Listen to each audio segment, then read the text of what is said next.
So, kumusta, Master? So, pag-usapan nga natin ngayon ano ba pagkakaiba ng commercial coffee sa specialty coffee. Ano ba ang pagkakaiba ng first wave, second wave, third wave?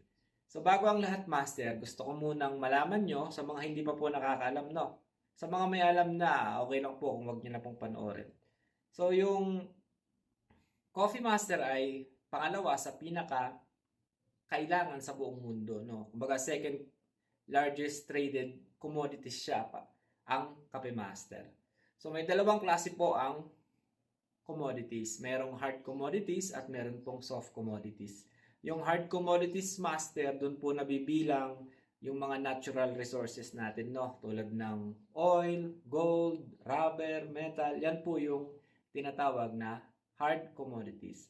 Yung soft commodities naman, master, doon na po papasok yung mga agriculture product natin, no? Tulad ng coffee, corn, wheat, fruits, yan po yung mga soft commodities. Kasi isipin mo, no? Ultimo master pulube, nagkakape. Ultimo walang pera, nagkakape. Kumbaga, hindi pwedeng walang kape. Hindi pwedeng gigising na walang kape.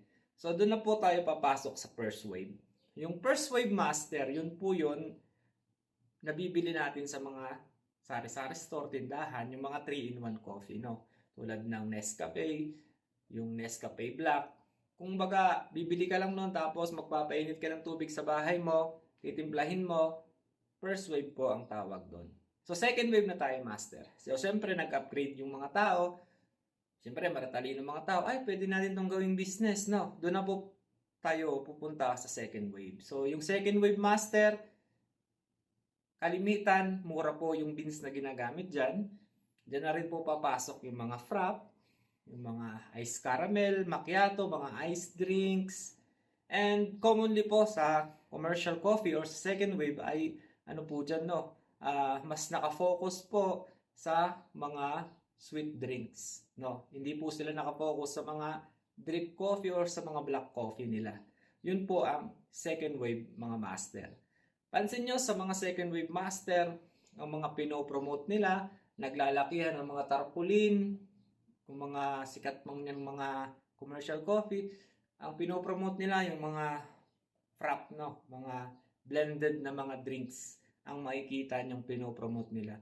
Hindi pa ata ako nakakita ng commercial coffee na nagpromote ng black coffee. Kung meron man, di ko alam. Siyempre, sobrang laki ng industry natin. Pero, yun po yung pagkakaalam ko, no? Mas nakafocus sila sa pag-advertise ng mga frap or yung mga sweet drinks nila. And then nga, sabi ko, yung beans na ginagamit nila, master, ay mga mumurahin lang ba? Kumbaga, masabi lang na may caffeine yung ginawa nilang sweet drinks na may coffee base, no? So, punta na tayo, master, doon sa third wave, no? Okay, ito na po. Yung third wave master or yung specialty coffee tinatawag, dyan na po papasok yung SCA or yung Specialty Coffee Association. So sa Specialty Association master, ginigrade nila master yung mga kape. Kung pasok ba siya sa specialty coffee, no? Yung beans na ginagamit mo ay pasok ba? Meron dyan 90 to 100, yun po yung outstanding nila, no? Meron naman dyan 85 to 90, yun naman po yung tinatawag nila na excellent.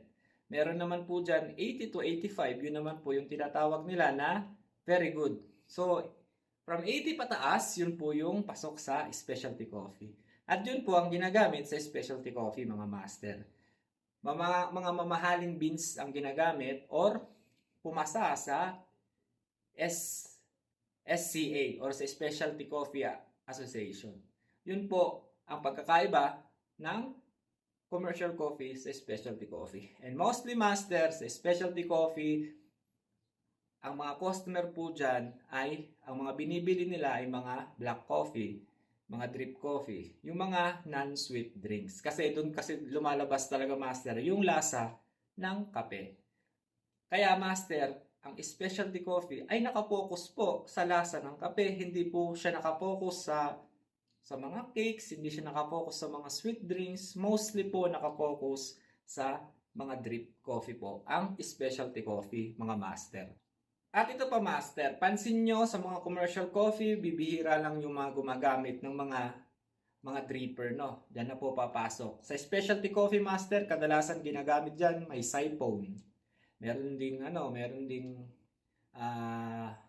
V60, merong Chemex, may Gabi, 'di ba? Meron pang yung AeroPress, 'di ba? Yan po yung kadalasang makikita nyo sa mga specialty coffee na kadalasan naman po hindi nyo makikita sa commercial coffee. Mostly master sa specialty coffee, meron pong tinatawag diyan na special beans, no? Yung special beans na yun, mostly master, merong special beans na nagkakahalaga ng 300 real, 400 real, compute nyo na lang kung nasaan kayong bansa. 500 real, may 700 real. Compare po dun sa mga normal beans, specialty coffee na nagre-range lang ng 100 real, 80 real, di ba? Yung special beans na yun, master, pag tinikman mo yun, especially, master, ginagawa lang po yun sa mga drip coffee. Tulad, alimbawa ng V60, dun lang po siya binibenta, no? Pag tinikman mo yun, dun mo na masasabi yung may mga lasang-lasang mangga, lasang watermelon, di ba? Yung hindi ka makapaniwala na black coffee, tapos pagtikim mo lasang ganun, yun po yung, na yun kumbaga, pasok yun sa grade ng 90 to 100, yung excellent, no? Yung outstanding kung tawagin na grade. Siyempre master, yung presyo nun mamahalin din, no? Dun mararanasan nyo lang yun master pag sa specialty kayo pumunta. Walang ganon sa commercial coffee, no?